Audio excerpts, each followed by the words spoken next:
3, 2. Ladies and gentlemen, welcome back to No Offense. We're here with the fellas today, Andrew and Ray, and we got a show for you.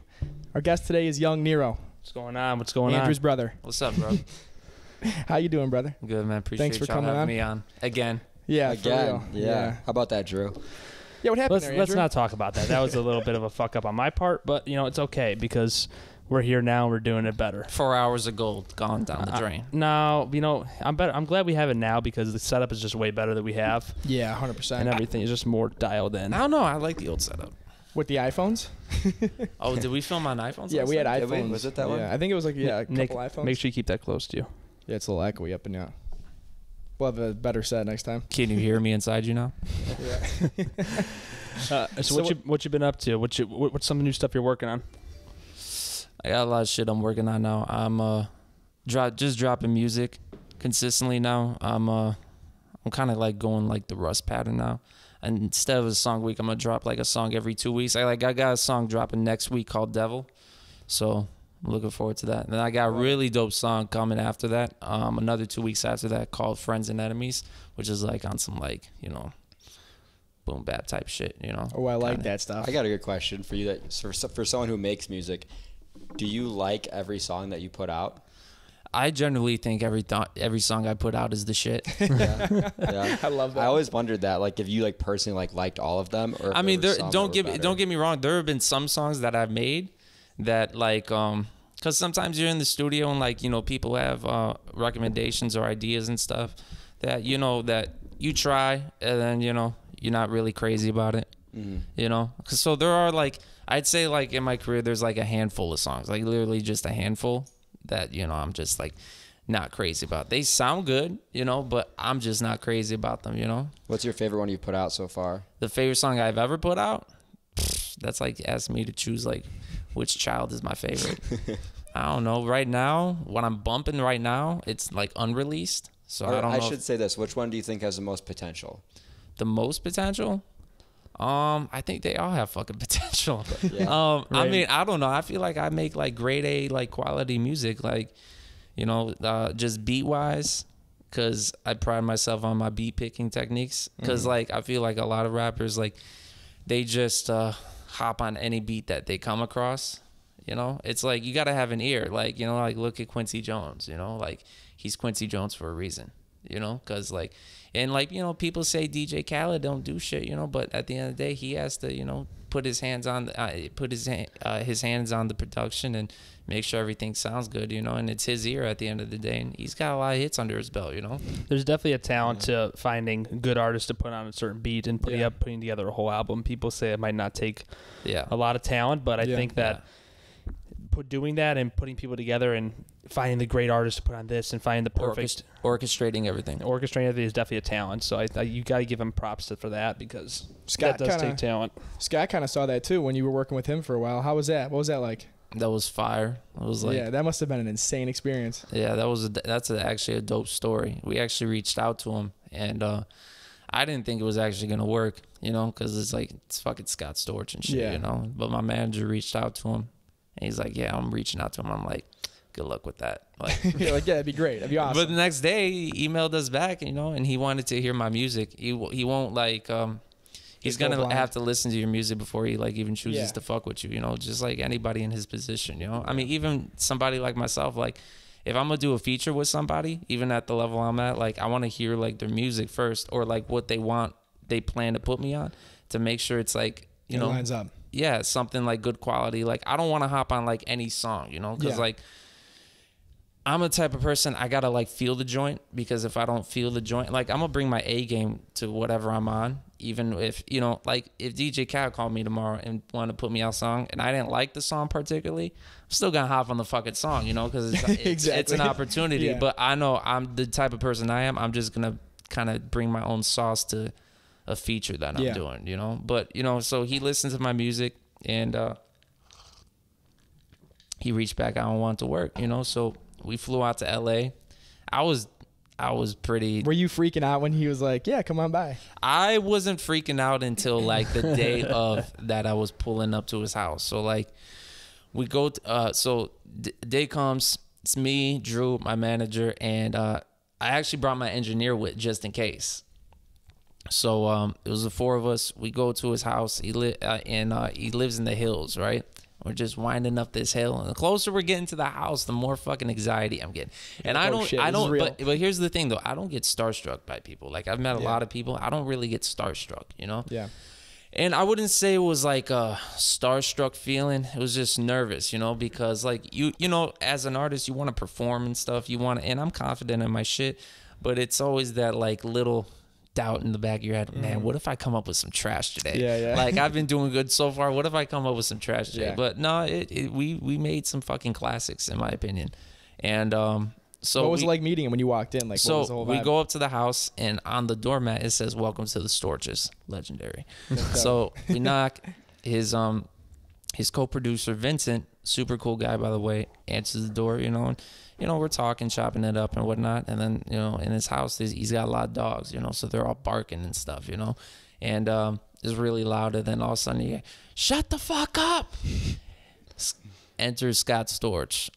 Fucking, I want to say it was like designer jumpsuit, Gucci jumpsuit. Just looking like the part. Trademark aviators on, iced out. It's like, hey, what's going on, guys?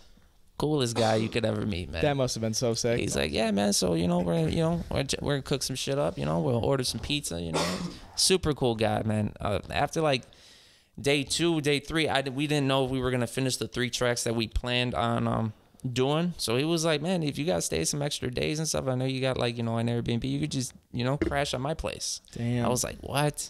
You're like, yeah, unfortunately we do need to stay. And this is after like after him like getting to know me and my crew, my you know, my team and all that, you know. So super welcoming, that guy, dude. He'll give you the shirt off his back, dude. He's a super nice guy. I heard a lot of people were coming in and out too, right? You see a lot of celebrities coming in and out. We met Jeremiah, cool dude.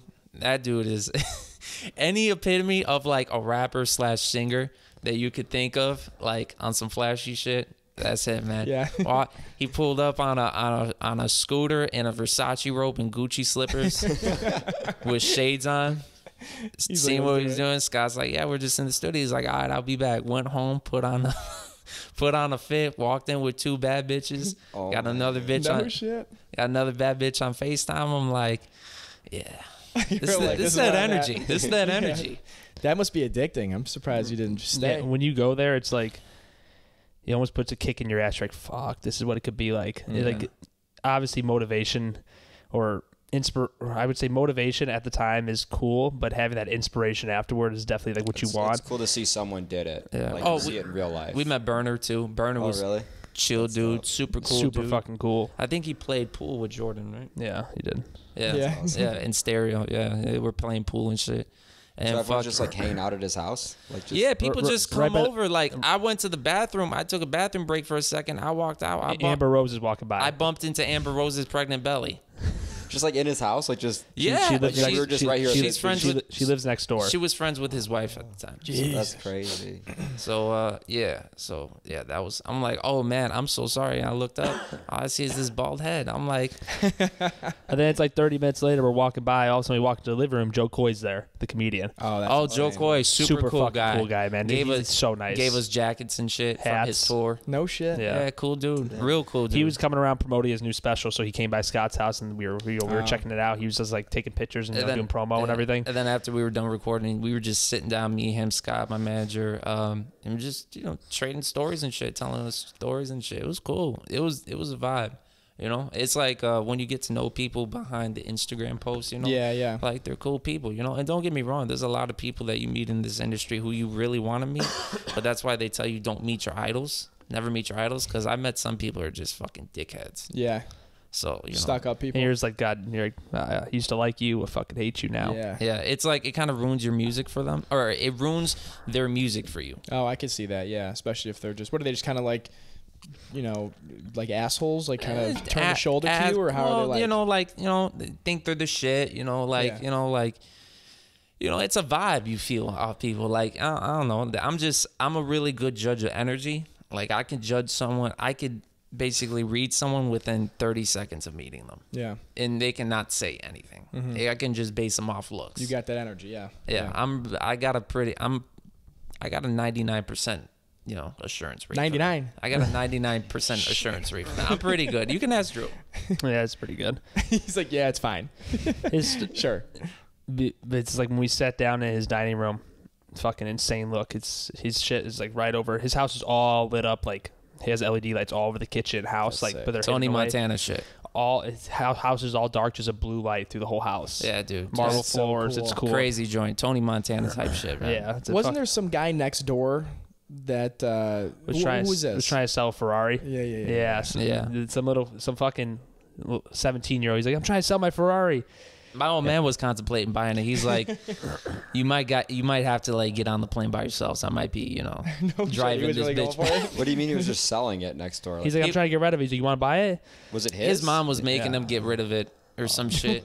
I don't know. That's a setup right there. What did this kid do?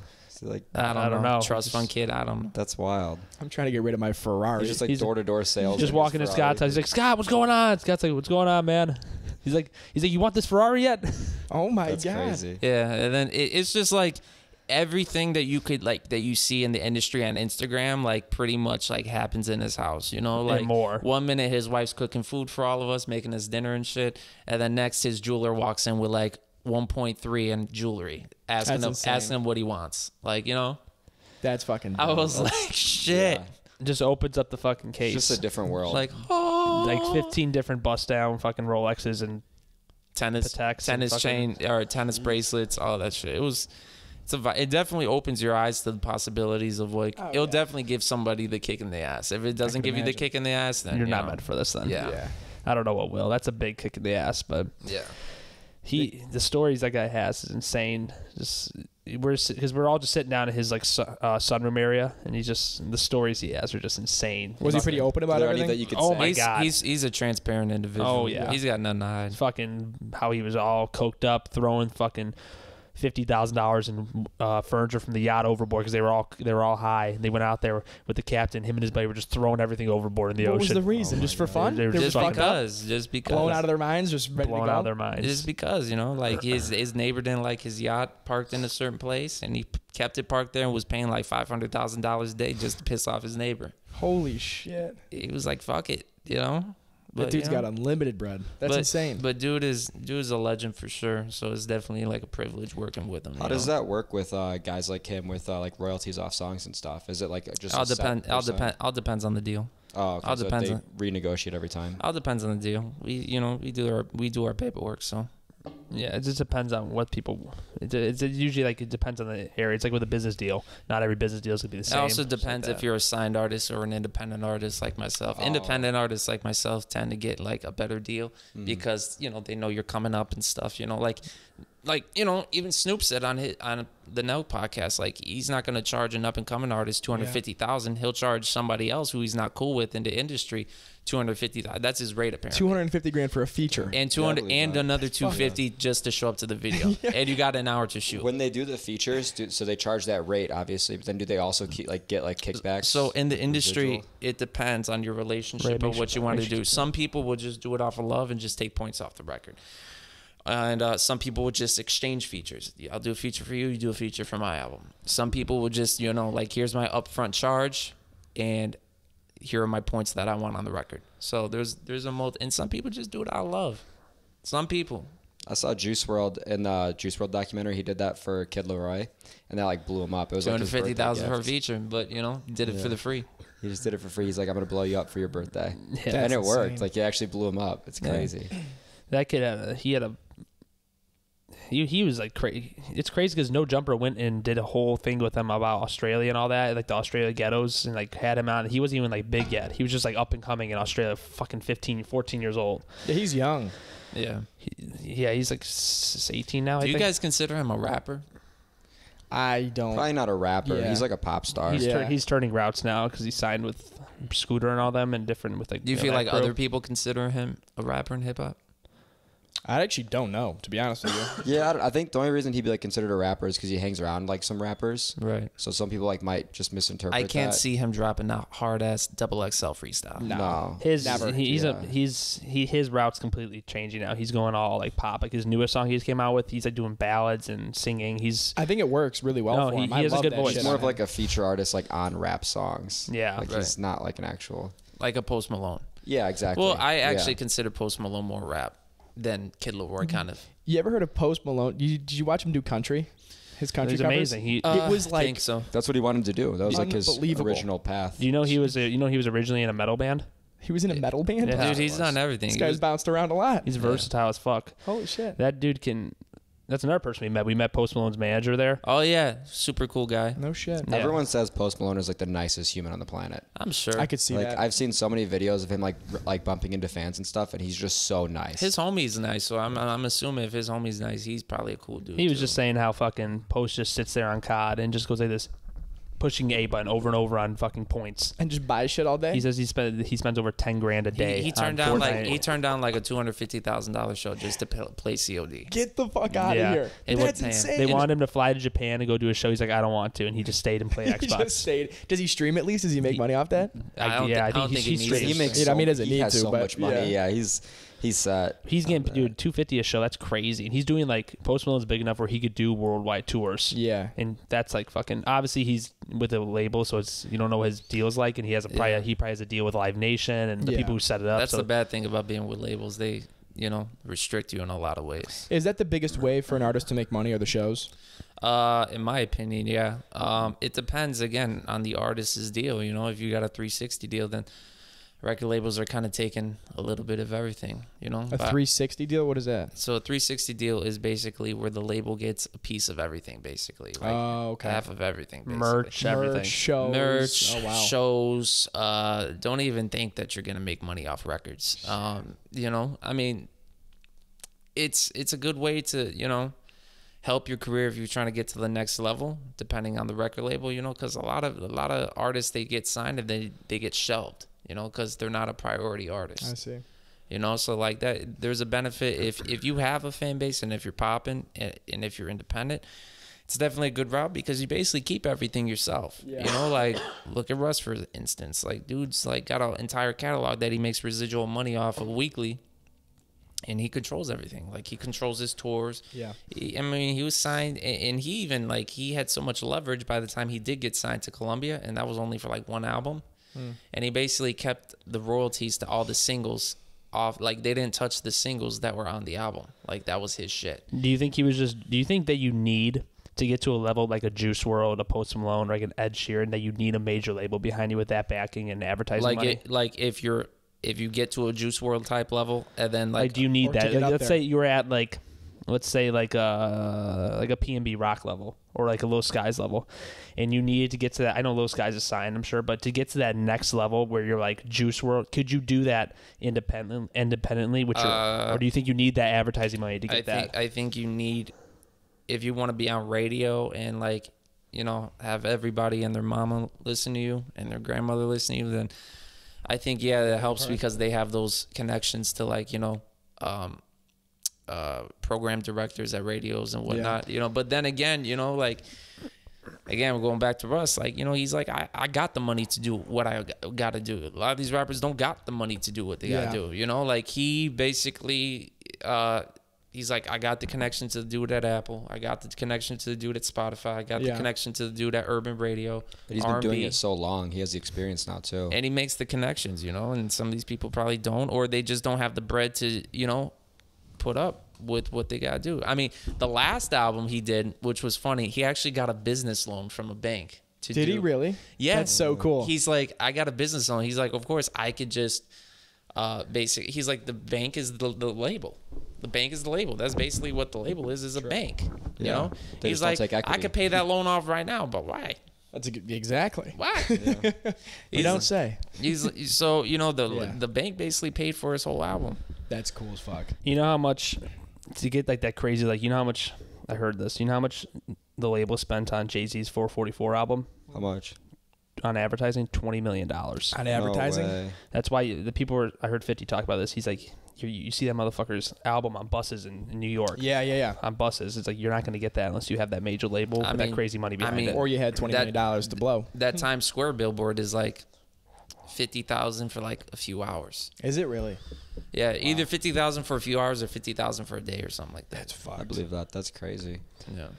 That is insane, dude. Yeah. Yeah, there's so much money that you need to like put in to really get seen like that. Yeah, it's a whole business. You're gonna spend a lot of money in this game before you make it, unless you just drop your first song and it just explodes. I was listening to this podcast with a guy that represented like producers and artists. So he worked on both sides, and he was talking about how a lot of people think that like the artist is getting screwed over, a lot of people think the producer is getting screwed over, and he was like, after working on both sides, he's like, my opinion is that everyone's getting screwed over besides the executives at like Apple and Spotify and stuff. Correct. Is that true? That's true. That's correct. But then again, it goes all the way back to just being about your business and educating yourself and making sure you don't get fucked. Yeah. Are they actually like? How are these guys at like the streaming services? Like, how are they getting? Are they just getting paid by their company, or do they like have side deals? Like how does Spotify get paid? No, like he was saying like the execs at like Spotify and stuff are just making so much money that the guys that are like actually like connecting with the artists and stuff and getting them on the service. Do you know how that works? Like, are they basically like sales guys getting like commission off of it, or are they just? I know. Again, I haven't met no Spotify executives, so that's something that I can't really speak on. So, because he was saying that those guys just make bank, and I was like, how? Like, right? Maybe like are they like sales guys? Right? That would kind of make sense. It would make sense if like they were the guy that like attracted Russ to like stream on there or whatever. On Spotify. Maybe they meant as like maybe they just meant by having them on the platform, it just brings in a lot more subscribers. So maybe that's what it meant. So and it's like the C-level executive. Yeah, because there's like certain artists that will only put their music out on Spotify, which it's cool, but like. You're limiting yourself. You're limiting yourself, I mean, like Jay-Z, again, he is an investor in Tidal, so he released his whole album just on Tidal. Yeah, it fucks everything up. It's so annoying when they do that. What are you but doing? Then again, like he's just, again, like someone in his position, that makes sense because like if him and Kanye are just releasing something on Tidal, those Jay-Z and Kanye fans who aren't Tidal subscribers are going to become Tidal subscribers. So that's still more... Again, they get the streaming money, and then they get the subscriber money. Or like how Kanye did the speaker thing. That was pretty smart. Did you see that? Like how he released it on that weird... but again, like only Kanye fans are going to buy that. But he made... I saw someone talking about it, how like because back to like what we were saying, how like the streaming, like you only make like, 0.0 whatever cents per stream. And with that speaker, since he was selling them for however many $100, like he only had to sell so many of them to make way more money. Like in a few days. Did he sell like an actual like a physical speaker? Yeah, it was like I didn't hear about this. It was a speaker where you could adjust it, and it would take off like the vocals or take off the instrumental and all that. I think you showed me that, Drew. Right? It was a speaker. It was a speaker that would basically give you track. It would separate track outs. What they're called. Track outs is like each instrument stems basically. So it separates out instruments, vocals, drums, and it was supposed to help like artists like. I don't know what it was, but it like did it automatically and to separate all the stems out. But then again, only Kanye. Like I'm a Kanye fan, but I'm not. I don't feel like buying how much is the stem? I think it was like $200 something. Yeah, like I don't want to spend $200. But that's why everyone was saying it was smart, was because he didn't have to sell that many to make a shitload of money. Yeah, exactly. Because the streaming, you have to do like millions and millions of streams. Those he only had to sell whatever thousands. So or like for hundreds instance, of thousands to make like $5 million. Because you only make like 0.00416 or something like that on a stream. So like you guys ever looked at a streaming calculator? No, so like never. You have 1 million streams on Spotify. That's $4,000.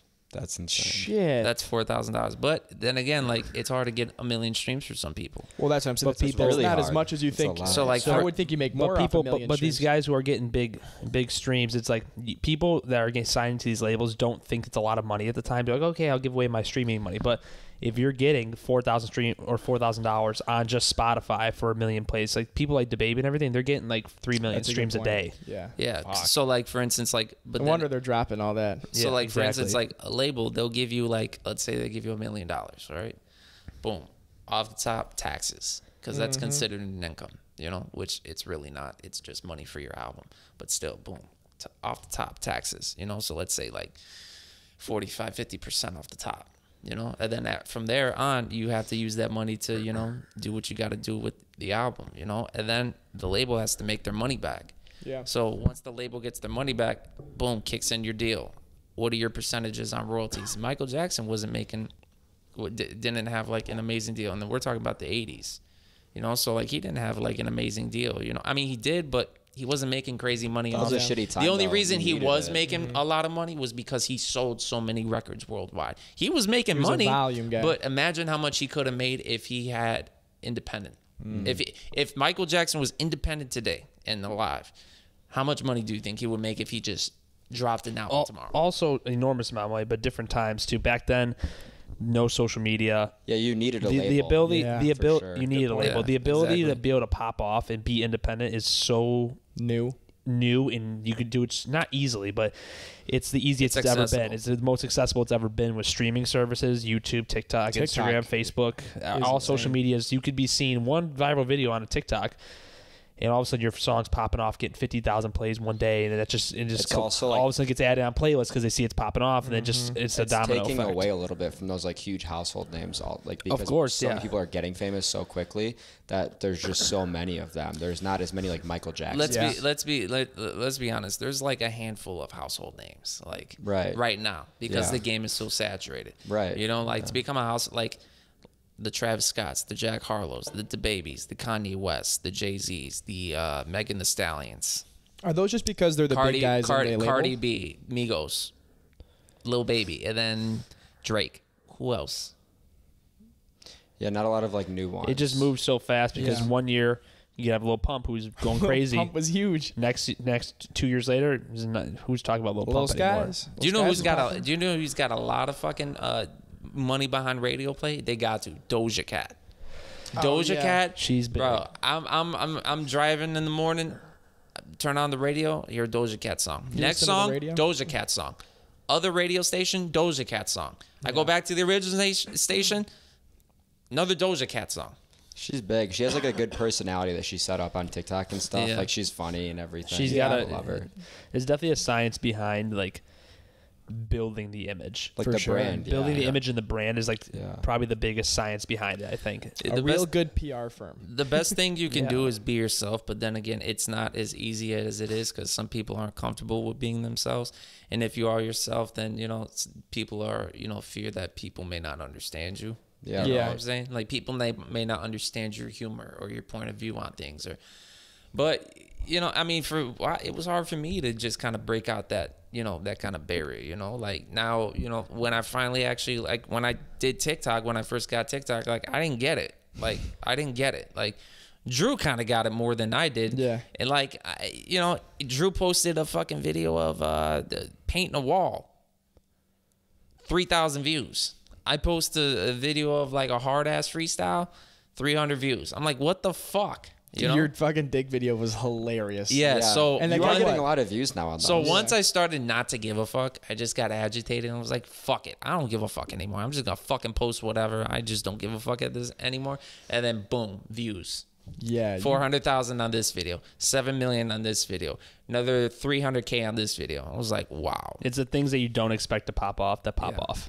Yeah. It's the things that take the most. That's what I've heard always. It's like these big firms who will try to put together like big TikToks will have the whole setup and like, oh, this one's gonna blow up, 300 views. Yeah. And then it's like some shit where they're like just like walking around, singing a song, 5 million likes. It's fucking weird how it works. And it's like there's nothing.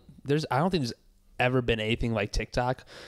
I really pray to God that they don't change it because I know the ability like the algorithm. Yes, the ability that people have to just people that you've never seen. Have you ever seen that one? I think he's a Spanish guy. He's like a little nerdy kid. He just singing a song. You seen this guy? I don't know. He gets like 50 million plays on his TikTok. That's no crazy. shit. Just posted one video, 50 million. Now he's like fucking has 8 million followers. It's just crazy like it's crazy like how it can do. How you can just it could happen within fucking 2 weeks. Yeah. Like it was just crazy that within 2 weeks you can blow up and be like a name, and people are like DMing you and going crazy. It's just like there's never been anything like TikTok, and I hope they don't change it. I really hope they don't change it because it's working. Yeah. But the trend in social media is TikTok's a little bit different because they haven't done it yet. But the trend in social media is you have crazy exposure. Facebook was like this. LinkedIn is like this right now. LinkedIn, you get crazy exposure too. Oh, LinkedIn? Yeah, LinkedIn, you get crazy exposure for business. But LinkedIn, Facebook, all of them were like that. Like that were LinkedIn still like that. Facebook was super reach, but once they get all the people on that they need, they roll back the reach and the algorithm, change the algorithm so they can bring advertising money and sponsored ads. Facebook, I feel like, has dried up with, organic reach. Oh, for sure. But I feel like no one prioritized that reach like TikTok has now. Mm-hmm. Yeah. No one had an algorithm quite like theirs. Like I feel like a lot of the times those platforms had better reach only because there was less users at first. So they just wanted that video to go somewhere for like people to see it. And then as more people came on, it just got saturated.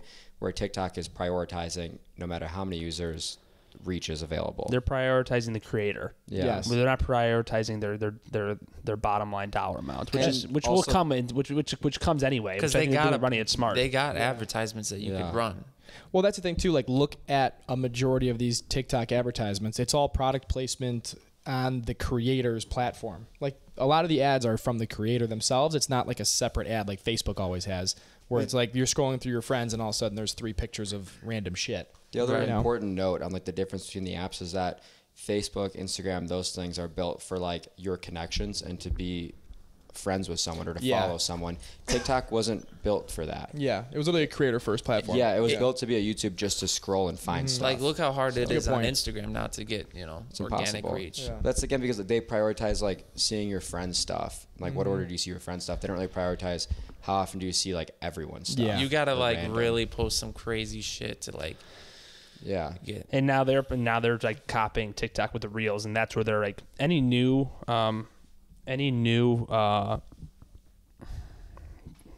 feature comes out on a social media app. Whenever they come out with that, the thing in your head should always be, okay, they're pumping this because that's what they're doing. Since it's new, they want to bring people more on that feature, so they're going to pump that feature, so you'll get more reach. So whatever you do for, like with the reels came out, that's the goal is to get people on reels. So the thing is now to post reels on Instagram because that's the way you can get big views. Yeah, it can still happen, but it's not nearly as good as TikTok is. I think TikTok's definitely like your big way to get in front of a lot of people, and then like Instagram's a way to like hold your fan base and like actually curate like a long-term following. Totally depends on like what you're posting too. Yeah, true. Yeah. Some people are just geared for TikTok. Like, like some creators are just better at that. Yeah. For sure. And then some are good at pictures. These TikTok kids are making money though. They're making so much money. It's insane how much. Because TikTok is actually like the first app that kind of like pays you, and Instagram has done that now with Reels. Yeah. But you have to like, it's like a contest though with Instagram. Like you have to get, if you get 1 million plays on your Reels in a month, you get $800. Yeah.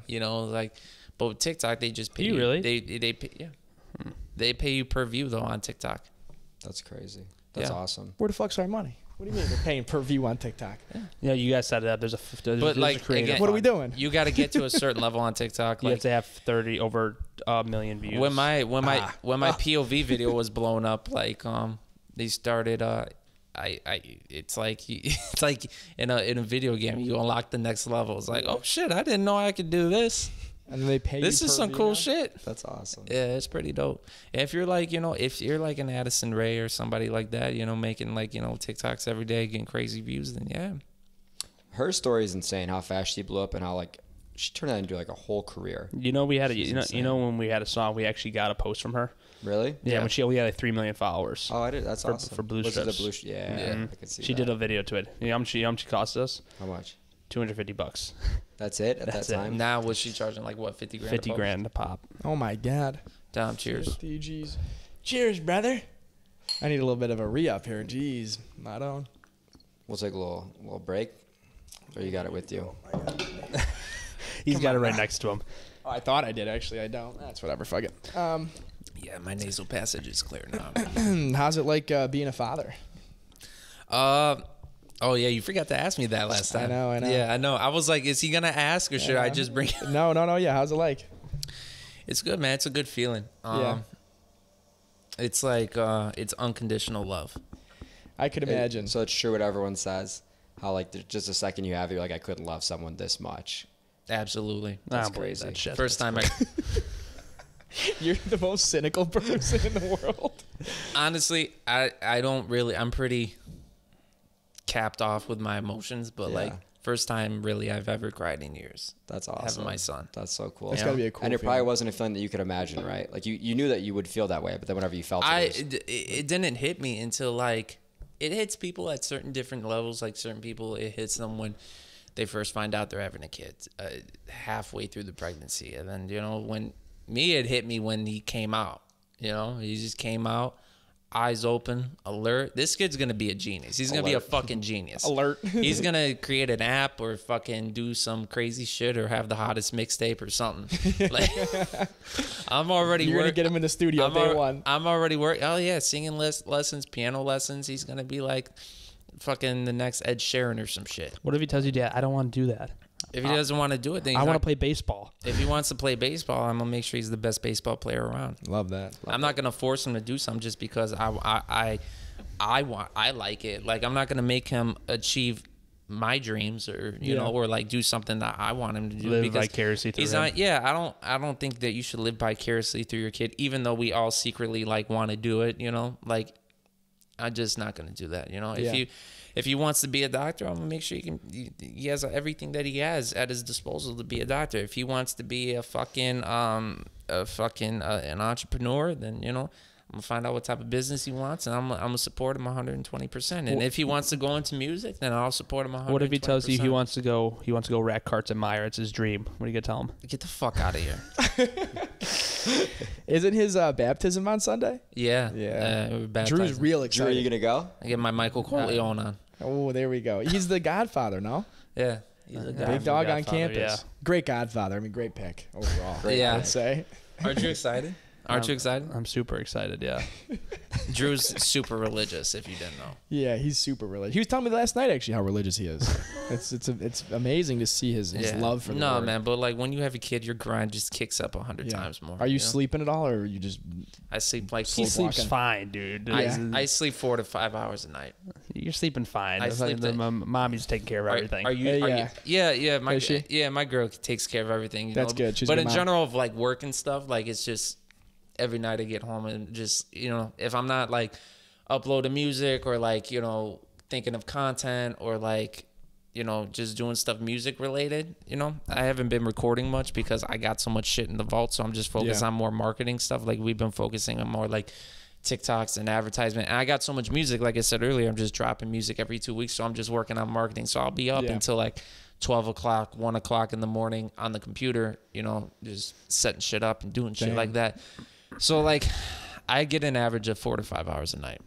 That's not terrible. I mean, It's not terrible. not ideal, but it's not. But like I'm not you're- waking up to do bottles or nothing. Like she's got that covered. Yeah, that's good. That's good. So If you had an advice for a new artist coming out, that like a step-by-step program for them to just follow to start getting a following, start getting a fan base, Like a blueprint. like a blueprint for what you want to do, what would you think it would be? just to get a following, or just like to start building music, or just start to do everything, music in general, it's from every avenue. If I was, If you could go back and tell yourself, hey, do this. tell myself, well, telling myself and telling another artist is completely different because me, I'm just kind of built differently, and I'm more of like a DIY type of person. Some people aren't DIY. So that's what you would tell people to do. Those be DIY. Do it yourself. I tell an artist. I just talked to a dude the other day on Facebook. This dude who's been a fan of mine for a while. Like he always want to talk about rap, and I'm like, all right. Well, he sends me these memos all the time, like through like this like rap app. It's like some kind of app that like you get beats and you record through your phone and shit. He's always sending me. I'm like, dude, if you want to take this serious, find a studio and record. Put the money and up. do it. Yeah. And if you and if you go to a studio and you do it and you really want to do it, then do your research, buy yourself your gear. It's really easy. All you need is an interface, a computer, 2 studio monitors, and Pro Tools and fucking a mic. And am I missing anything? That's fucking it. Download some instrumentals, buy some beats, get to work. And if you don't know how to mix, and if you're just incapable of mixing at that point in your career, then find an engineer, establish a relationship with them, go to studios, meet engineers, spend some bread on some studio time, get some songs knocked out, establish a relationship with an engineer to where you can just email him your songs after you're done. Yeah. Email him the Pro Tools session, have him mix it and master it for you. you know? Okay. And then once you see me, myself, like when I was coming up, like I always wanted to record myself, you know? Because when I was 15, I was like in summer school. And that's where like all the bad kids go every summer. I love that. Right? It was heaven. Yeah. It was fucking Heaven. lit. It was lit. All the hood rats, all the bad kids. And Never got to experience that. And then I'm sorry for you, bro. It was a vibe. So like when I was 15, this is kind of like the start of my career. I like 14, 15, I met I was in summer school, and a bunch of kids were just like kind of rapping at the lunch table before class. And I was writing since I was like 8, you know, I was like rapping since I was 8, but like I took it serious at 15. And I just walked up to the table. I had a freestyle on my head, or a verse in my head, and I just, you know, spit that shit. Like this was back then when they were doing the boom bats with the pen and the pen and the table, you know, and I just spit that shit and people were feeling it, you know. Then I met this one dude named Demand, who's still a friend of mine today. Yeah, that's his name, Demand. Well, his name's Ryan, but and Ryan. He was the first dude who I met, like, who had mixtapes in his backpack, recorded himself at his house, made his own beats, and I was like, oh shit, like you can really do this shit yourself. You know, he handed me a CD of beats. He was the first dude who gave me my first beats, you know? And then I was like, man, so he had his own studio at the crib and everything. So I was like, man, this is something I want to do. So then I just did my research, you know, fucking got an MPC, got some fucking monitors, got a mic, started with a shitty Vio laptop on Audacity. You know, anybody who knows Audacity, you know what I'm talking about. It's a free recording program that's I know. That's ass. I was a DJ for about a year. You were? For real? I bought one of those iDJ mixes when I was a kid. Thought I was the next, what do you call him? DJ Pauly D. DJ iTunes? DJ iTunes, baby. Oh my God. God. So, you know, that's how I started out. And then, you know, eventually, like, and then when I would go to studios, you know, I like, you know, go to, you know, my dude CB Mix's studio, who's like a super dope engineer, producer. Dude's like a mad scientist with it. I would just like dissect what he's doing, stand behind him over his shoulder, ask him questions, you know, and just soak up sauce, you know. And then just I take the Pro Tools sessions home, dissect them, see what plugins he used, you know, and just kind of like teach myself through that, you know. And you know, and then I go to CRC, ask engineers questions when I'm working, you know, and I just learn, you know. And then thousands of hours of YouTube tutorials. How long have you been doing this then? So 8 years old professionally since 15. Since 15? Yeah. Shit. Yeah. That's insane. How old are you now then? 27. All right, there we go. Damn, it's dedication right there. Yeah. It's a 10,000 hour rule, my friend. Yeah. Yeah, so That applies to everything. And I always like, when I mix my records, I always like bring them to like my engineer stereo, and I ask him like, yo, what you think about this mix? You know, like, what do you think? Did I do a good job? What would you change? You know, and you know, 80% of the time he'll tell me, you know, it's fucking crisp. You know, he told me I would trust you with my clients. When an engineer tells me he would trust me with his clients, then that means you're doing something right. Yeah. You know, I pride myself in my engineering techniques. Would you ever do that? Like, would you ever do that, like the engineering for other people professionally? I actually was doing it when I was in high school. I was actually that was like my side hustle. So I would I knew a bunch of rappers like in Elgin and Chicago and shit. So I would, you know, just book studio sessions, charge them like, you know, $25 an hour, which is super fucking cheap, you know, mix and master. And I would you know, pack up my mic, pack up my laptop, go to the crib, and just record them in their attic and shit, you know? And then I was making money like that. How much does it cost, like, go into a studio and like rent it out for a couple hours? It depends. If you're talking a grade A studio, then you're talking at least $45 an hour for the engineer, and then a couple $100 an hour for just to rent the room. Shit. But if you're going to, like, you know, just a normal engineer who has his own studio and whatnot, it depends on the engineer. And then it's like $45 an hour just to mix and match. Like, it's $45 an hour for the engineer, and then if he's cool, he'll mix and master in the session. So you'll just pay by hour, you know? Yeah. But if he's the type of person who just needs to do that separate from the session, then, you know, you'll pay your $45 an hour, $50 an hour, whatever it is, and then pay him a separate fee just to mix and master. How many hours does a song take typically? It depends on the artist.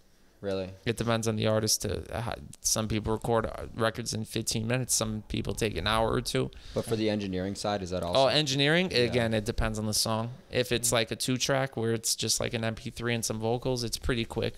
Probably get that done in like 30 minutes to an hour. Oh, okay. Well, at least for me, at least. You know, other engineers, they may be faster, maybe shorter. You know, like some engineers mix while they're recording, which is a talent. Damn. You know, so it depends. Some people take a day. I've taken a week to mix and master a song. Wow. Just because I wanted it right. Like Blame on Me took me like how long? I don't know.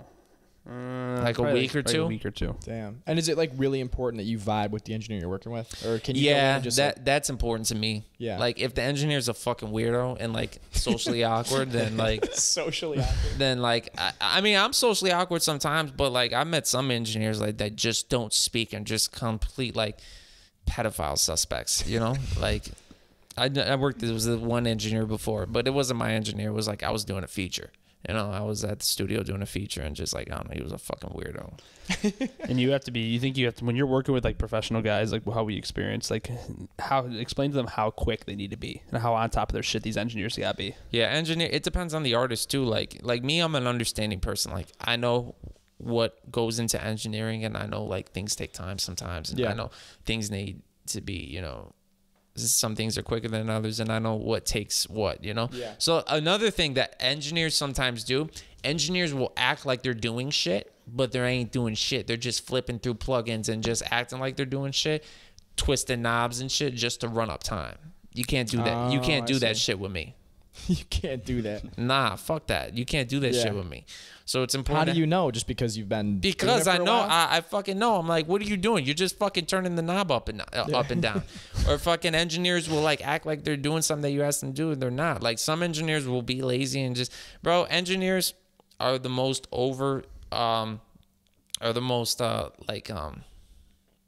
people look past them a lot, but they deserve their credit. But there's a lot of shicey ass engineers out there that will just like, you know, just run up the clock. You know, so I mean, I got, you know, I can mix and master my own shit, you know, but if I need to go to a studio and I have a loyal engineer on call. Okay, that makes sense. Yeah. You know, so like, you know, I have, you know, my engineer stereo, A1 dude, solid, old school dude. So, you know, got to have that good team behind you. I wanted to ask you about this because I wasn't there when this happened. When you went to Oakland with Twista and you performed at the Oracle Arena where the Warriors play, can you explain how that was and like the experience that was when you got there and everything? It was spiritual. Yeah. You know the Oracle is, right? That's where the Warriors play. The stadium. No, the Raiders.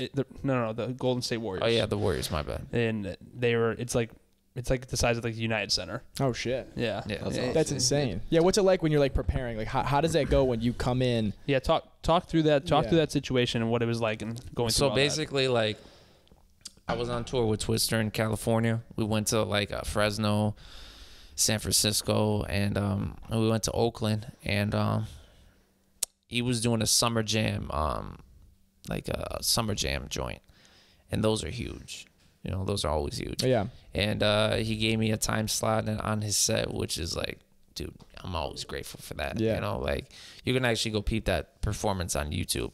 Young Nero and Twister in Oakland at the Summer Jam. And it was like 25,000 people. Holy shit. Yeah, so that shit's like they got you on the big screen. Damn. And yeah. How long do you get there before your show?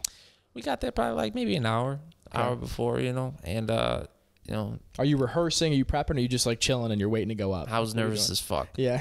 Yeah, I don't really get nervous. Yeah. But I could imagine. I was doing push-ups and shit. Me and Twister were doing push-ups and shit. Like, the dude, that's like, Twister's another good dude, man. He's like a big uncle. You know, he's good dude, good people. Where like me and my team got a really good relationship with him and his team. You know, that's like awesome. His DJ type mic, good people. You know, yeah, me and Twister like go back. Like we got history. So that's insane. So like anytime we see each other, it's love. You know, it's family. You that's know? awesome. So yeah, like I walked on.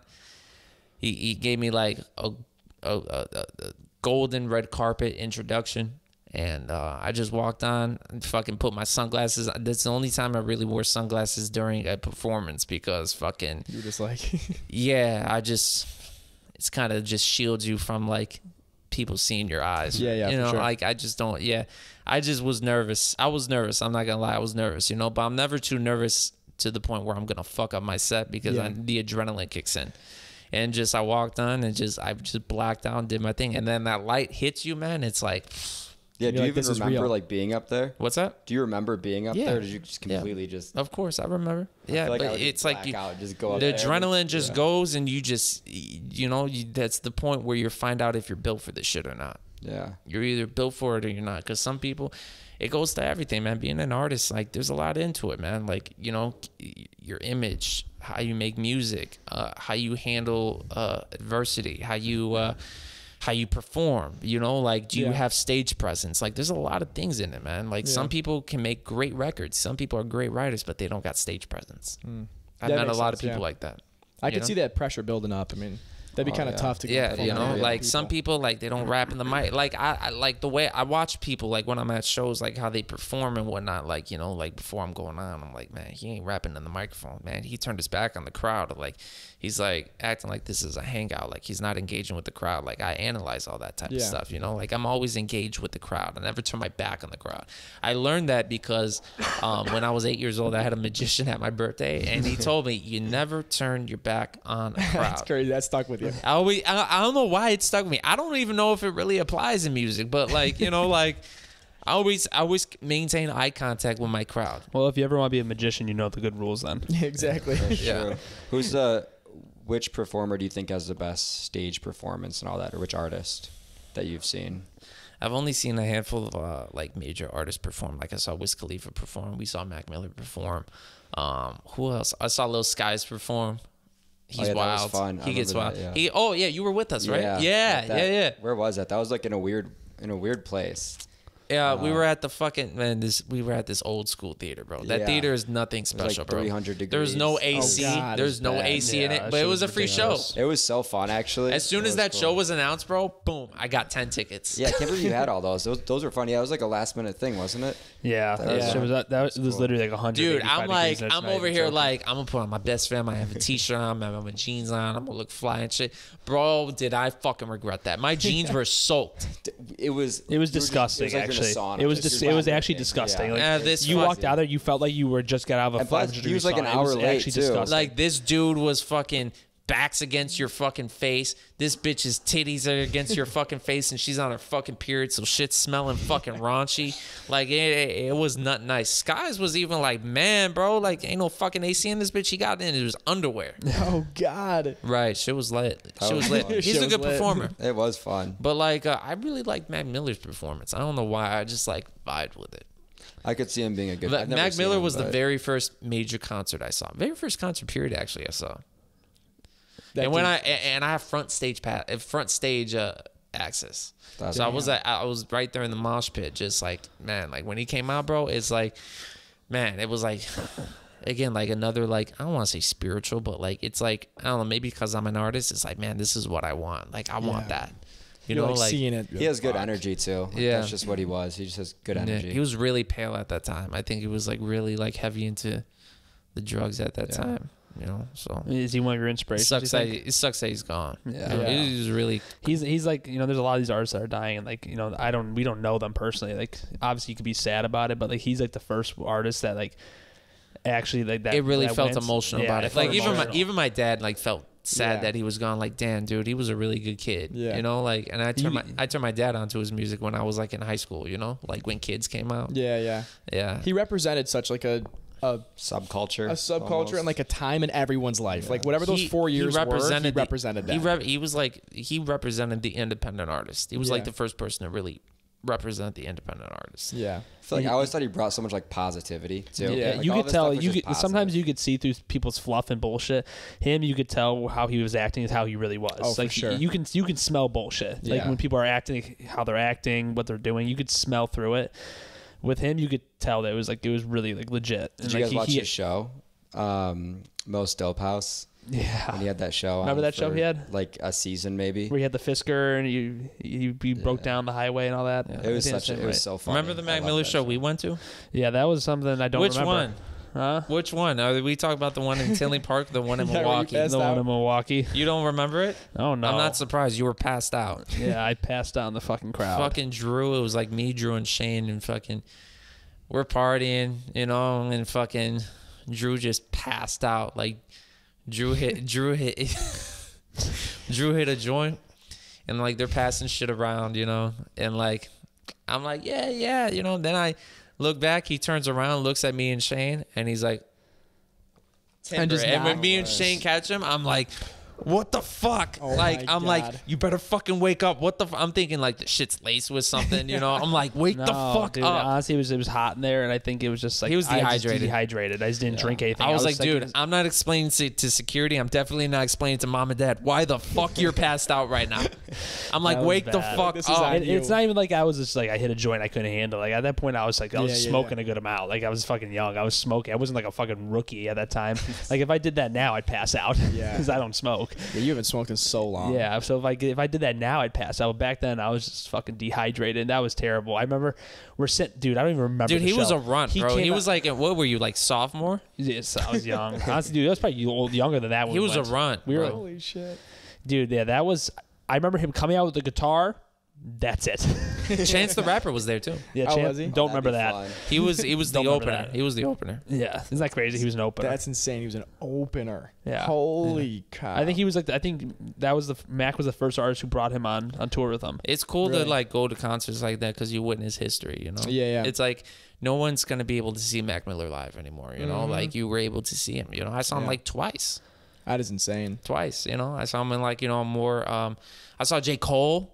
Oh man, J. Cole was like a really good show. Really? It was a cool, really yeah. more intimate show. It was at the Concord, and it was $1 in the Dream Tour, so it was like $1 to get in. That's that's it. sweet. And he announced it the day of. So I fucking wow. I fucking got dressed really quick, fucking got in my car, fucking sped to the city, and fucking, bro, it was traffic. And I knew, I'm like, these motherfuckers are going to J. Cole.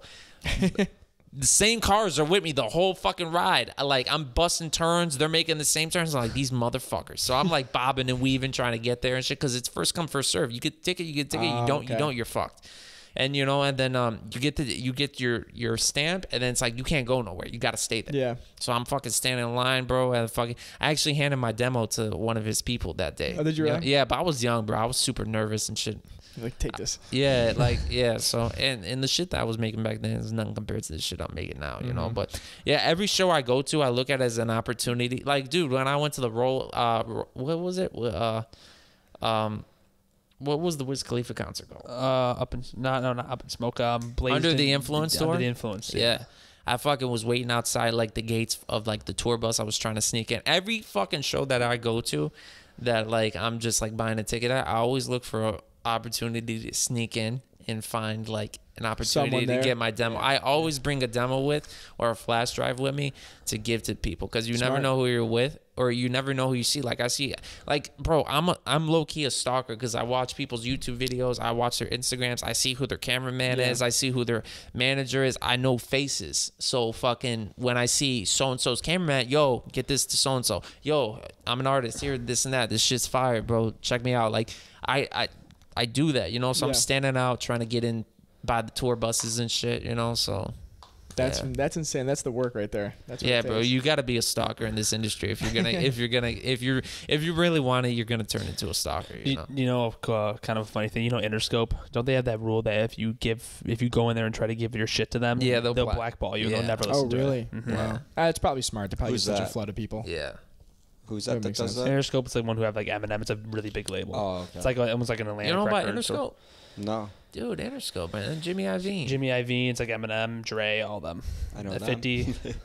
It's like there's a lot of artists on that. Lady Gaga. Oh, really? Yeah. Damn. I never had to know about the labels. You definitely got to be a certain type of stalker though to fucking. You never know when something will pan out. Dude, I used to like go on like agency websites and like find every agent's email, and I would just like email every agent individually. Like Smart. songs, just like trying to get an agent, like trying to book shows and It's stuff. like any other business. You got dude. I was like harassing, you know, just like every agency, top agencies in LA, like, you know, you got to do that stuff, you know, because like, again, Russ did that shit too. Yeah, exactly. You know, like, and I'm like, and when I like watch his interviews, I'm like, man, I'm not the only one. Yeah. I respect the fuck out of him because he is something similar to what we're doing. We're 10 years in. And like he said it took him 10 years before he started making traction. So like even after his book? No, I did not. Oh, you should. I did get Logic's book though. Oh, okay. That was really good. Russ's book was really good. Self-help books, like, you know, stuff. I don't really gauge into self-help books. You know, like it's all mental shit, which I understand already. I understand like you got to be resilient. You got to do this. You got to, you know, believe in yourself. I get all that. You know, like you just got to believe, you know, you're the best, you know, and you got to be your number one fan. You know, I already know that. So I wasn't really gauged towards that book, but Logic's book was good. You know, it's a great quote I love. It's not even a quote. It's I think Kevin Hart says, he's like, I don't give a fuck what other people are doing. I'm not fighting against them. I'm fighting against the person I was a year ago to see if I'm better than them. Yeah, that's a great quote. I like that. Because so many people get clouded in the fact of like where people are at. Yeah. And what they're doing. Oh, they have this. They're doing this. They're doing this. You can't give a fuck about that. You got to just be fighting against. You're like the main character. I think about it. You're the main character in your book, and right now you're in that part where you're going through it and it's shitty. And at the end of the book, you're gonna be that star. Yeah. I think that's like one of the greatest things. Like I definitely like look back every year and see like, okay, what did I accomplish? What did I do? Like, you know, like how am I gonna do it better this year? Like, what can I do this year? Did I not drop as much music as last year? Okay, let me drop more this year. Did I not shoot enough videos last year? Let me shoot more this year. You know, so. Yeah. And it's just being consistent with anything. Yeah. You got to be consistent. You can't give a fuck. And I'm just more prone now to like DMing people, like trying to give my shit to people. Like, you know, like some people call it spam, but like I, you know, message every person individually because you never know, again, who's going to see it. Yeah. For sure. You know, like. Well, what's the harm in trying? Exactly. What's the point? Yeah. What's the harm in trying? And if you do blow up, they'll be like, "Oh my god, that's a great story." Like if you look at my DMs, it's like massive, like blue checks in my DMs, like just messaging people. You know, that's like awesome. DOC was fucking with my shit on Twitter years ago. You guys know who DOC is? Yeah. Mm-hmm. You guys know who DOC is? Yeah. Okay. Yeah. How you guys know who DOC is, but you don't know who Interscope is? Just because you always talk about shit. Yeah. I only know music really because of you and Drew. Because you guys talk about it all the time. Yeah, DOC used to like just every time I drop a song or a video, I used to shoot it to him on Twitter. You know. That's awesome. You know, trying to get that Drake connection. That would be crazier things have happened. You know, like that stuff happens all the time with social media now. So. It's not that far-fetched, or at least it's not as much as people think it might be. No, like, who was it that Leroy went to some hotel and met? He met like some fucking guy, and he got to feature them later. Who was it? Leroy? Yeah, Leroy went to the dude's hotel in Australia and like got into the room and was talking to him. I don't know. I've heard that story, but he got into some like major artist in the room and was talking to him. I think it was fucking... Man, I don't know who it was. I'd have to look into that. He must have been blown up at this time. He wasn't blown up yet. He just found out where the motherfucker was and went to his hotel and somehow found his room and knocked on his door. Damn, that would freak me out. It's pretty badass, Get though. the fuck out of here. It's a ballsy move. That's what you got to do because an artist in their position, like if a dude knocked on my hotel door and I was like, you know, at a certain level and, you know, it was like, listen, bro, I really just like, I'm not on no weird shit. I just want an opportunity. I would sympathize Respect and empathize. it almost. Yeah, at least I'd be like, all right, let me hear your shit. Yeah. Let me hear your shit. Like Kanye, he listens to people freestyle to him on the street. He still, because he knows how it is, because he used to do that shit. Yeah. He used to walk in the rooms and just play people's music. You guys seen his documentary? Yeah, I watched a little bit. I haven't watched all of it. You gotta watch it. Yeah, you gotta watch it. Yeah. It's really good. I like the first 3 joints. The 4th one is just like kind of like what's going on now. Okay. Continue on that though, but like the sympathizing with like you gotta sympathize and empathize with people who are in your position. Like I would definitely like. I would want to give an opportunity to I plan on like, you know, when I get to a certain level, like the baby type level, you know, like I wouldn't mind going on TikTok, be like, all right, I'm gonna give an opportunity to an artist. I'm gonna give you a free feature. Yeah. Tag an artist that you think deserves a feature. Burner did that. You know, like I want to do shit like Logic did that. I mean, I think these people who are in that position should give back because these are the motherfuckers who listen to them and bring them money. So these are their fans. And you were in that position at one point. Yeah, and like I wanna like I know how it is, man. I know like, you know, it's mentally unhinging sometimes. It unhinges you being in this industry. You know, is like super trying to draining. get to somewhere and like it, dude, it will cause you depression. It will cause you a lot of shit. I've been through a lot of shit mentally, just like dealing with, you know, phony people in the industry, thinking that this is going to be my big break. And then like, you know, like it's not. And then like this person was, you know, on bullshit and fucking, you know, like, and it will like, if you're not strong, it'll break you, you know? So I want to give like an opportunity to like a person who like is genuine and just trying to make it and, you know, this and that, you know, like give back to people, you know, like fans who are struggling and shit. Like Logic, I don't know if Logic did it. Some rapper did it. I don't know. But like, you know, they just pulled up to a fan's house one day on a tour bus and just like gave him 20 grand, you know, just to help him out. Like, that's insane. Shit like that, you know, like I want to do that, you know, because like that's the type of person I am, you know. A lot of people aren't like that, but like that's the type of person I am because like, you know. Do you think a lot of people lose that when they blow up? Yeah, there's some people, and then there's just some people who just aren't like that. Or if they were like that before, they'd probably still be like that, or they were just being bullshit. They're bullshit. Money before. doesn't change you. Money enhances the person you already are. Yeah, it does. If you're a dick, you're just gonna be 10 times the dick if you get money. If you're a good person, you're gonna be 10 times the good person if you can make money. You know, look at Gary Vee. You know, he was broke at one time. Boom, made millions. Still a dope dude. You know, still always trying to help people, give advice. You know? True. It's a good point. Yeah, it really does just enhance who you are. Yeah. Being like also depends on your sign too, what type of person you are. Oh my god, no. You don't say. Zodiac signs.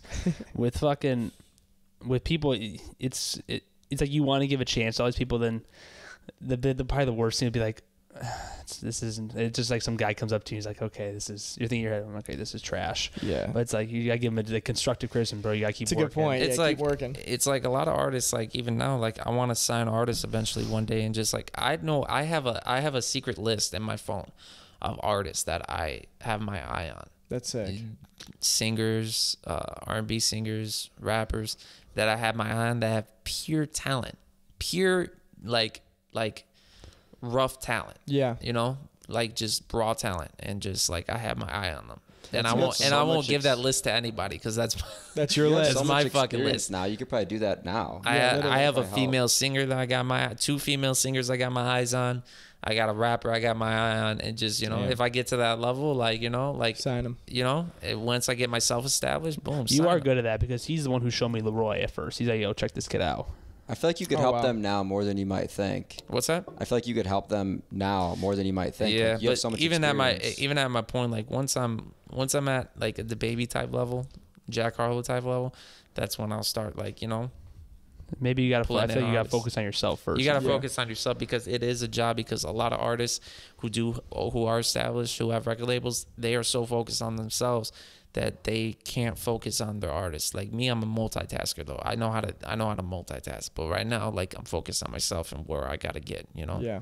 Sure. But definitely, like if I see an artist with talent, you know, dude, I'll probably go through my DMs more when I'm, you know, at that level, just because I'm, you know, looking for talent. Like SoundCloud is a great place to find talent. Like I just, you know, peruse through SoundCloud and just, you know, find new music sometimes, you know, and you find some dope shit. Oh yeah, SoundCloud is good for that. Yeah, like Apple Music, you can't really find new artists like that. Like Spotify, not really. Yeah. You know, SoundCloud is where you find the real raw, rugged shit. Mm-hmm.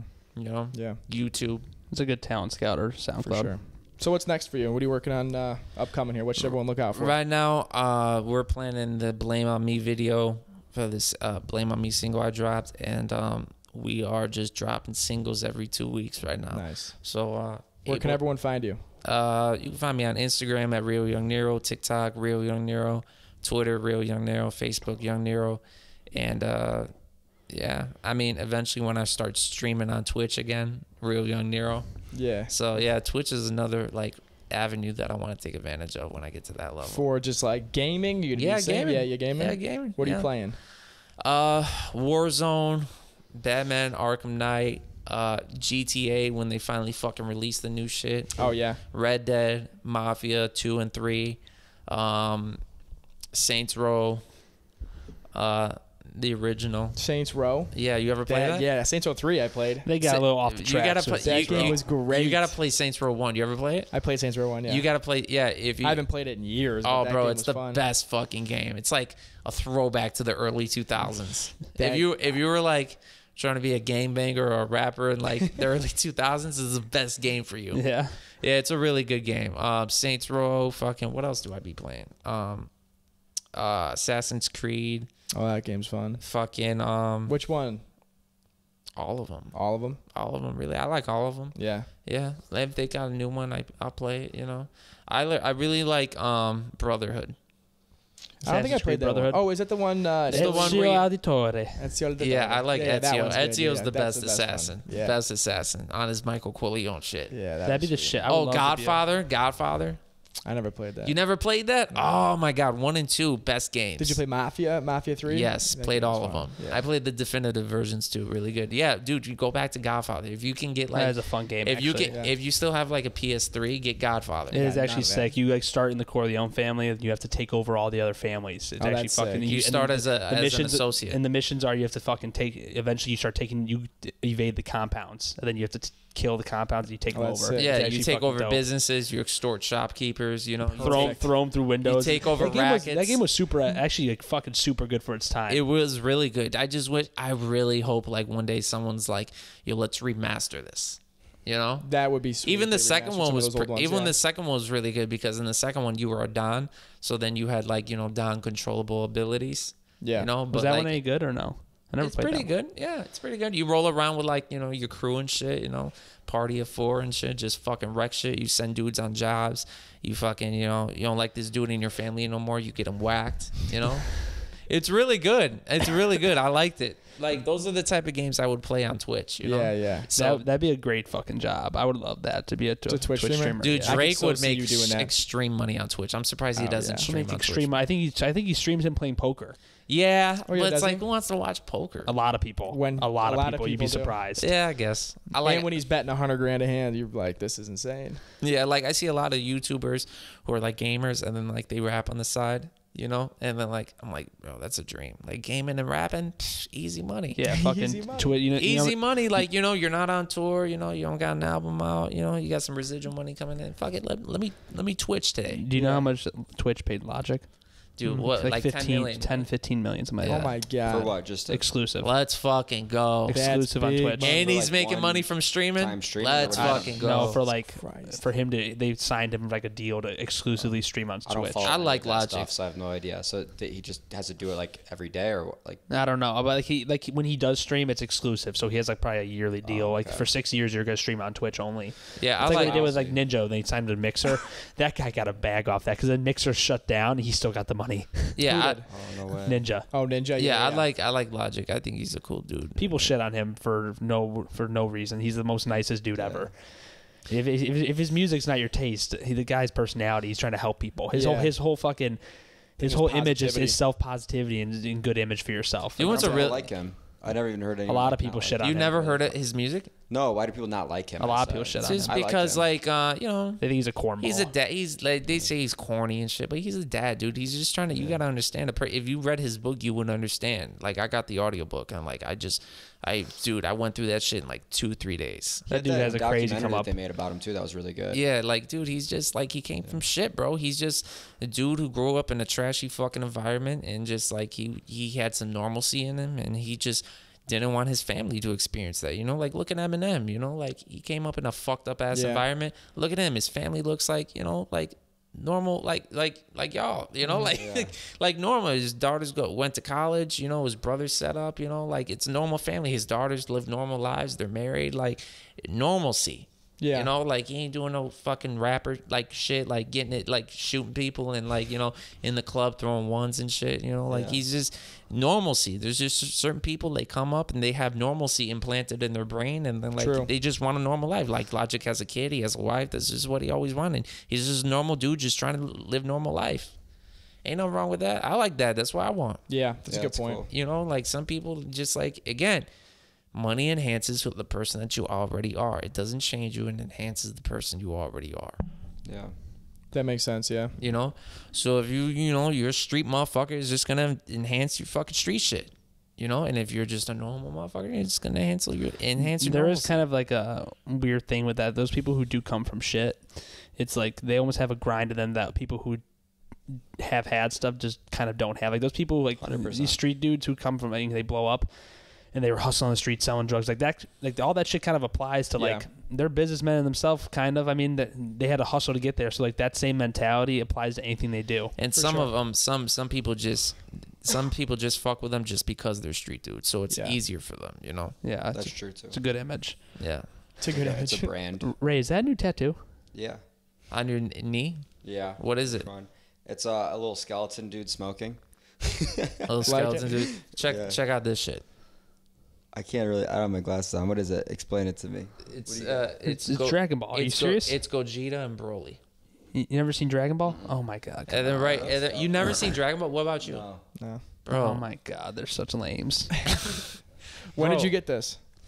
Wednesday. You know the story, so just ask me the story that you're picking How many hours? Listen to this shit. Got to go into the show. What happened? I know you guys are asking for the story. Yeah. So, all right. So, are you gonna play the video? Oh, I'm gonna cut it in, guys. The video is necessary. So I wanted to I was supposed to get like both of my legs done, right? So they had like, you could still see the stencil here because like the plan was to do both of them, start out there because I had my ribs done too, and then I was gonna get these two and then kind of go from there. And I did it super last minute because the first place that I was gonna go to, they were booked out until like August or something. I was like, dude, I'm not waiting that long. I'm too impatient. So I texted my friend like that day who runs a tattoo place, and I was like, do you have any openings? He's like, yeah, come in right now. And at this point, it's like 3 p.m. and I hadn't eaten at all that whole day. I did not eat a single thing. And so I'm already like shaky. I'm like, when you're starving and you're like lightheaded and stuff. So I'm like, fuck it, I'm just gonna go. I'll be fine. So I go in there and they have the opening, and so we start. And he's like, I heard you tell your friend that you haven't eaten today. He's like, so that's like the worst thing for a tattoo because when you get like, your adrenaline and stuff and your blood sugar's already low, he's like, people just pass out from that. Really? Yeah, I guess. He's like, it happens. How many hours? An hour for this. 9 hours. That sucks. Didn't eat. But so listen to I was chilling. I go in and he like starts, like barely starts, and like it honestly, like right here, it didn't hurt that bad compared to the ribs, like of course. And so he starts, but I'm like, he's like going, he's like, how do you feel? I'm like, honestly, I feel a little off. Like I was like, I think I need like I was like, give me a minute, I need like a snack or something. Let me go get something. And he's like, all right, you want a water? I'm like, yeah, that's good. Give me a water. So he gets up, walks away. The second he walks away, I just fucking drop out of the chair. Like there was no armrest. So I drop out of the chair head first, like onto my head. My head was bleeding for like 6 hours. What? And so, dude, I'm knocked out. He runs over. He wakes me up. He's like, oh, fuck. He's like, you know, they're freaking out and stuff. And like, I didn't even know what happened. So they're holding my head and like they have like a towel over it. And I'm like, I'm fine. My head's fine. I'm like, I didn't hit my head. They're like, no, you hit your fucking head. And I'm like, no, I didn't. They show me the towel. It's like bleeding and everything. I'm like, no way. It's insane. And so we finished the tattoo though. He's like, do you want to finish? I'm like, yeah, we have to. Dude, He's what like, the fuck, Let me show you this video. Bro, my first tattoo, I didn't... Look at this. Come here. Hold up. I think Drew will put it over this anyway, so we're good, but... Did we like take breaks in the middle? Yeah, I'll cut it up. That's fucking... I was like, bro, you have to send that to me. He's like, you want the video? I'm like, yeah. He goes, all right, I'll text it to you. So now I have the videos. And yeah, that was crazy. And then... so then they ran over, got me some juice, like from the store, like next door. They got me some juice and everything. I drank it, and then I felt like a million times better after that. And I was like, all right. And they're like, you good? I'm like, yeah, let's just finish it out. Because at this point, I had like not even like a line. Like we had barely started. So I was like, let's just finish it. So he finishes it, and we had the stencil done for this one, and we get to that one, and he's like, do you want to do that one too? I was like, I mean, I'm down if you are. And he was just like, come in a couple days. He's like, he's like, go home and eat. And then eat next time. I'm like, all right. Yeah. Dude, my first tattoo, fucking this one right here, I fell asleep. It was probably like 7 hours. Really? 7 hours? I fell asleep. I just, yeah. That's too long. That's crazy. Nah, this was 9. That's so wild. Yeah. That's wild. No food. That's wild. Yeah, apparently I'm just not built for that. Not eating. That's crazy. You pass out quite often. When you were doing... When else have I passed out? When you were doing the roids? All right, let's yeah, that happened one time though. The worst one is right here where they get the fucking bone on the elbow and shit. Right here, or like wherever this is right here, when they start nailing that shit. Oh, that's how the ribs were. Like whenever it gets on like the bone of there, it just hurts like a bitch, just right there. So it's like shading on the ribs, just grinding. I got a lot like cat scratches, kind of. I don't know how you'd explain it. Really. I don't know, you would like know better a than fucking like how does it feel on your bone? It feels like someone's just digging on your skin. Yeah, like with nails. Oof. Like, but it's Yeah. like not scratching. It's fucking Yeah. like really fucking hard with a sharp. It's like picture terrible. Picture like a bunch of like little fucking needles just Ow. Yeah, see, that's certain places hurt like way worse than others. Like even like right here, like just certain areas in the same area hurt worse. I've been than telling others. Drew, let's go get tatted together. He still hasn't, Do it. Yeah, I just don't want to spend fucking $1,500 on a sleeve right now. No, dude, my guy will do it like for $1,200. I'll do it for I'll get it $1,200. eventually. I want to get both arms done. I still got a long way to go. I got to finish this arm, get my inner bicep done, and then at that point I'm gonna get a Majin Buu logo on the back of my neck. A what? A Majin It's Buu. from the show. You won't understand. Oh fuck, dude! You guys, fuck, dude. Apparently we don't know. What did you guys watch growing up? Like what age? What period? Yeah. What? What age? What age? Like growing Like- up, so like I like Robin. Big 7 type stuff. and or I'm sorry, 7 years old to like I don't know 17. It's like What'd you- SpongeBob and stuff. Up SpongeBob? until like I was like older, then it was like Robin. They Big never and watched Fantasy anime. They Factory. didn't get the benefits of Yeah, that. dude. Like you didn't watch best. Naruto, like No. Death Note, Dragon No. Ball, God, you guys are missing out. Such No. great shows. G.I. Joe. fucking My Hero Academia. No. Dude, I've never heard of any of these. What the fuck? Where the fuck am I right now?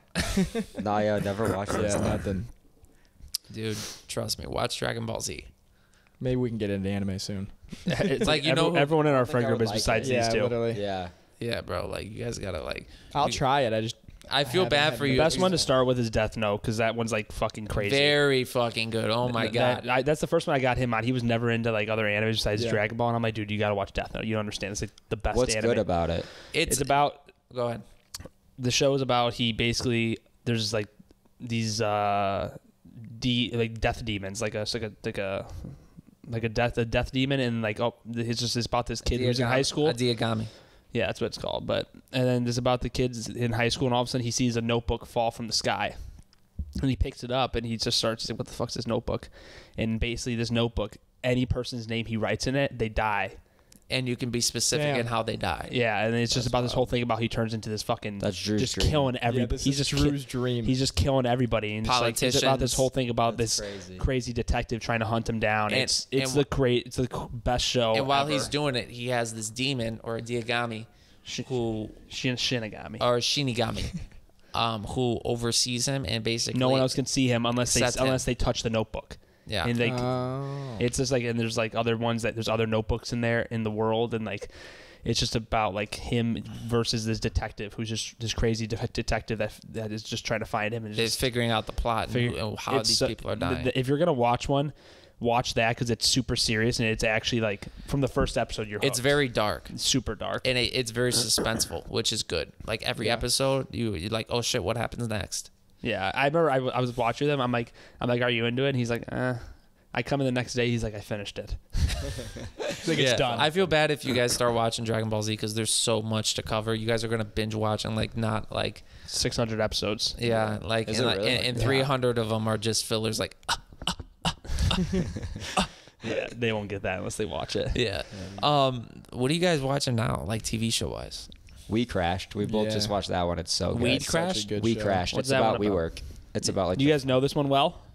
Yeah. Yeah. Okay. Well, what's We know going on that with that? one pretty What's well. this one about? It's the story of Adam Newman starting WeWork. What's And WeWork? then The co-working space. You never heard of WeWork?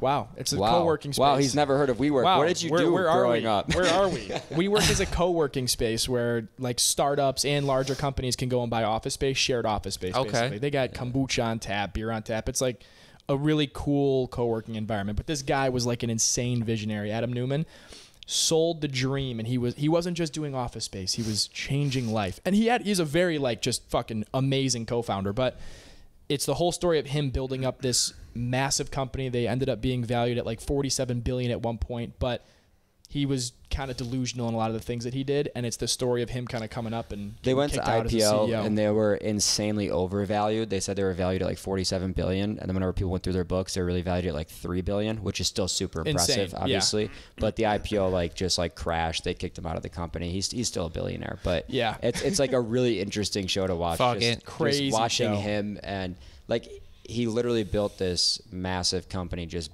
based off of just like honestly just like energy and insane vision. So that's what you guys Yeah. are watching right now? Yeah. What are you watching? Right now I'm watching that show Maniac with Jonah Hill and Emma Stone. Yeah, you told me about that. Yeah, it's pretty good. It's kind of like, aren't they like insane asylum? Jonah Hill is like, they're going to take this test, this like experimental trial for a drug, and Jonah Hill's like a fucking whack job right now, and Emma Stone's in it, but like Jonah Hill's like super whacked out. I love Emma Stone. Yeah, she's cool. She's a dope actress. Yeah, but it's pretty good. It's like I'm still waiting for it to heat up. It's like it's just kind of suspenseful. It's I like started that show and it's like it felt slow to start. It is slow to start. I couldn't really follow it. It was weird. I saw the reviews were good, but like I heard some people say it was all right. But I'm gonna finish it. I'm watching. I just finished Force right now. You guys watch Power or Force? Mm-mm. You guys don't watch Power? Oh, dude, come on. Is it the 50 gangster 50 show? 50 Cent? Come on, yeah, bro. yeah. You're a big 50 fan. He puts out good content. I finished watching BMF. That was really good. Not as good as Power though. I finished all the Power seasons, and then I just finished Force right now. So that's really good. So yeah, you guys gotta What's watch that on? Stars. Just download the Stars app. A lot of people like watch that Power. show. Yeah. Start with Power, and then just once you finish Power, let me know, and I'll tell you what to watch next. Like, because he's got different, like, there's Power, and then there's Power Book of Ghost, and then there's Power Book of Canaan, and then there's Force. So yeah, just let me know, and I'll tell you what to watch next. I've never even heard of these. Is he an actor? Power's Who? 50? Yeah. He plays. He plays a role in Power, the very first, like, story. There's like Power, and then like there's like 3, 4, 5 seasons of that, and then after that, there's Power Ghost the Book. It's hard to explain, but like, yeah, he plays a character in Power, and he's in it for like maybe 2 seasons, and then he kills himself off, and then he's like, fuck this, I'm out. Well, no, it's not even that. It's just the story, you know. Yeah. Like, I feel like every character 50 plays is like fucking especially in Power. I feel like that's how he really was in real life. Shiesty, just getting the money, just like, you know. But he's a cool dude. I fuck with 50. But yeah, you guys gotta watch Power. You guys gotta watch Power. You guys will love it because it is very suspenseful. It's like, holy shit, how the fuck are they gonna get out this now? Holy fuck, like they had everything going for them now. What the fuck, dude had to fuck that up? Like, it's very fucking good, very good. It's kind of like Ozark. I feel like Ozark's like better than Ozark. Yeah. Ozark's another one I watched. Love that one. Stranger Things. But we'll see the next season. I love Stranger Things. 28. I love Stranger Things because like it's just like a complete 80s vibe. Yeah, it's a nostalgic vibe. I love the like the 80s vibe, like the 80s music and shit. Yeah, but by the time they come out with that, you're gonna be 50. Yeah, dude, they're fucking slacking, dude. They're gonna be like they're gonna be like 35 in high school. Yeah, like every new season, they're like 5 years older. I know. It's just fucking weird. I don't know. That show I really like. I think COVID fucked a lot of that up too. Oh, for sure. Yeah, fucking not being able to have full sets and people on, so it just fucked everything. Right now, I'm just watching Sopranos again for the 15th time. There we go. Yeah, there we go. Maybe Dom. Chrissy. Maybe I'll finish it soon. Chrissy. Love he's fucked up, You've Chrissy. watched so many of them. How have you not finished it? I have like one season left. Don't these fuckers got medicine they fucking take for this shit? That's such a good season. I never even got into that show. Really. That's my money, Paulie. So good. That's my money, Paulie. It's my money. Yeah, that's a great show. I gotta try that. I am your soldier, T. Wherever you go, I serve. Whatever you say, my liege. My liege. He's like, that's not a jockey, T. That's a general. He has the picture. That's not a long jockey, T. That's a general. What the fuck you mean a general? I just love all the scenes when he comes downstairs just panting and getting all the salami out of the fridge, and he's just like throwing it back. Hey, Tony Soprano's breathing was my favorite character in Sopranos. Favorite character. Dude, the comments on those YouTube videos are fucking great. It's like it's because he never had the makings of a varsity athlete. You know what? The crazy thing about Sopranos is a lot of those guys were in movies together. Like even like not the main characters, not even just the main characters. Before or after? Before. Like they were in a lot of mob movies together. Really? Like a Brooklyn story, Brooklyn Tale. A Bronx Tale. A Bronx Tale. Fucking Goodfellas. Yeah. Fucking all types of movies before that. Fucking Goodfellas is the best. Jennifer Melfi. She was Karen in Goodfellas. Mm-hmm. And then they were actually gonna play who played what the fuck is his name? The dude, the main character in Goodfellas. Oh, his real name. Oh my God. I don't know. Fuck. You know who I'm talking I know about, exactly right? what you're talking yeah, about. they were going to play him as Tony Soprano originally. Were they really? That'd have been so bad. Yeah. And then fucking a lot of those other guys, they were in you know, in Goodfellas with the restaurant owner? Yes. Where he's like, Paul, he's breaking my balls. He's going to fucking burn the joint down. They're like, I got to kill the fucking kid. No disrespect. No disrespect. Yeah, he was in Sopranos too. Damn, I didn't know that. Look who you see. And then Christopher. That was a fucking Spider. Right, you mumbling, stuttering prick. That guy. Oh, Your no mother shit. was like, dance. Yeah. Like you fucking dance for the drinks, you mumbling prick. I don't give a fuck. I dig the fucking hole. Like I ain't dig a fucking hole before. I love that. Yeah, fucking Chrissy. Yeah. And I then gotta fucking- rewatch some of those. Watch the video on YouTube where Chris walks into the pastry shop. He's like, God. "Do I look like a fucking jerk off?" You can be honest with me. Tell me, do I look like a fucking? Do I look like a pussy? Takes the pistol. He's like, Shoots him. I want 15 Shiva deal. Oh yeah, I've seen that. I want 50 Shuyadel, cannoli, and fill it in the box. Go! Every comment in that video is gold. Spider comes back for his revenge. Dance like the fucking Oklahoma kid. Those movies are the best, dude.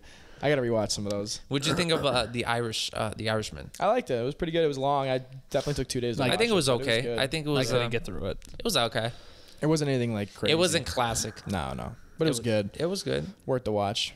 Like anything with Joe Pesci, Al, and De Niro in, it's like you gotta watch it. Yeah. It's like, you know, it's like that's golden when you get all three of them on camera. It's gonna be weird when those people pass. Like when you get Pacino gone, De Niro It's gonna be weird when a gone. lot of people from our generation pass, actor wise and rapper wise. Yeah, Like, can for you sure. imagine the day when Eminem passes? Yeah, that's gonna be a day. That's gonna be a fucked up day. Yeah. I don't even want to imagine what 50's gonna post on that day. Yeah. That's his guy, you know? Yeah, that's insane though. Yeah, like once all those guys, who's gonna be the next generation of mob movies? That's what I want to know. Like, who's the next? So yeah, it's like guys after that are coming Sopranos, up? there were so many bad ones. I know. Because people were just trying to emulate their success. Yeah, you can't Exactly. like I know Tony Soprano in real life. you Yeah. know? So it's like it's relatable. Yeah, literally. You do. Definitely. It's definitely relatable. Oh yeah, 100%. Like it's like watching like my life. Like On recap. yeah, On recap. it's so like it's so relatable to like. I'm sure it's relatable to a lot of people, but a lot of other people it just makes me feel. But when I watch, it's like it feels like home. Yeah. All right, what are they? Why is everyone bitching? This seems normal to me. Yeah, you're like, what do you mean? This is normal. But cool, we got enough. You think we're all good to go? I think so. We got about an hour 40. Shit. All right. Good having you on, bro. Thanks for coming on, brother. What's your guys' favorite porn? Oh, get What's the your fuck guys' out of favorite here. porn category? One category. Oh, Ray. Bring the mic in. Bring the mic in for myself for this one. Normal. Normal porn. Normal. I feel like- What's normal? Whatever's on the homepage. Bondage. I'm just. Yeah, right. No. Torture. Say whatever. Whatever's on the You know what It's Jack like Harlow's name on TikTok is? Missionary Jack. Missionary Jack. I that. love that. Fucking. No. What's your favorite category? Normal. I figured I had to break the barrier, and it all goes back to being yourself. Exactly. Yeah. What's your favorite category? Nothing. You got a favorite Nothing. fucking category. Drew's Stop probably into some really weird shit. Yeah, I can see it. choking, Yeah. Bondage. Just beating the fuck out of people. garbage bags and suffocation. He just watches backyard brawls. He's like, what do you mean there's different porn than this? I watch bare knuckle. Yeah. NBA young boy fans' favorite porn category. Beatdowns. What's your favorite category? Whatever's on the homepage, honestly. I don't search Whatever's too on the long. homepage. Sometimes. You guys are What do you mean you don't search? Sometimes you search. You don't like look around? Sometimes. See what's out there? Sometimes. Who's your- slutty housewife gets caught cheating. All right. Nilf at side. Don't stop me now. I'm riffing now. It's like now I'm on the roll. You guys never search. The amateur section's really good. Yeah, is it? Come Yeah, across some sometimes- talent. You come across- I actually, similar to how you have a list, I have a list just in The case. homemade Just in section's case. really good. Because Homemade, it sometimes. seems realistic. Yeah, I could film realistic. I could film Like this. sometimes you need Like, to come see, like guy's girlfriend getting bussed down in the parking lot. Like it's more realistic. It does something for you. Like It's more realistic. It's like I can picture myself here. Like I can picture doing this. Like I can't picture myself in a mansion in a suit and tie, banging my Real estate agent. super Real hot, estate my agent. super hot nanny. and my wife just magically joins in. Yeah. Just magically joins in. Yeah. It's like, oh my God, you're fucking the nanny? Oh, you're naughty. Like, I can't picture it. It's not realistic. It's not realistic. It ain't happening. It's a problem. It ain't happening. It's not realistic, you know. It's more realistic, you know. Banging my girl and her homegirl, you know. Oh my God. You know, the homemade section's gold, you know. Well, I mean, if we get to Drake level, I'm sure that shit gets possible. Yeah, for sure. I get easily. You know, I got my premium package. There we go. I'm just fucking with you. It's got $95 a month in subscription. I never got that why people spend so much money on OnlyFans. Yeah. Because it's like, you know, they're spending money for porn. Like, I mean, yeah. Like, it's like, why are you going to spend money when you can just go on Pornhub or X videos for free? I don't know. Maybe it's because you get to know them personally. I don't know. Like, it is weird. Like, you're just gonna jerk off to the same person every day, Same get a shit. girlfriend. Yeah, literally. yeah. It's like, come on, dude. It's like, come on. You can sticky up your keyboard with someone else. Sticky up the keyboard. Oh my God! But obviously, there's a market for it because they're making so much They're money. making so much money. If I wasn't a Sure. rapper, you guarantee I'd be banging bitches on Pornhub. I tell my girl that all the time. If I wasn't with you and I was not a rapper, trying to have a serious career, I would be busting bitches down on Pornhub or on OnlyFans. Because as much as I know about Instagram marketing now and linking with people and like connecting with people now, it's like, yeah, you hit up a model. Hey, you know, I'm on OnlyFans, dude. You know, like, let's make a video together. How much you want? All right, you want an upfront fee? We'll do 50% on profits. You want to do this? All right, cool. Boom, boom. She got following. She posts a video. Y'all do a skip. Post on Instagram. Dude, OnlyFans link in the bio. Boom, click subscribers. Next one. Boom, next bitch. Boom, next bitch. Next bitch. Next bitch. Next bitch. You got it down. You just keep going. You got it down. And then you Got a keep a whole plan. Rolodex of You got a bitches whole and plan. rotate through the Rolodex. You know? Look at Jimmy Smacks.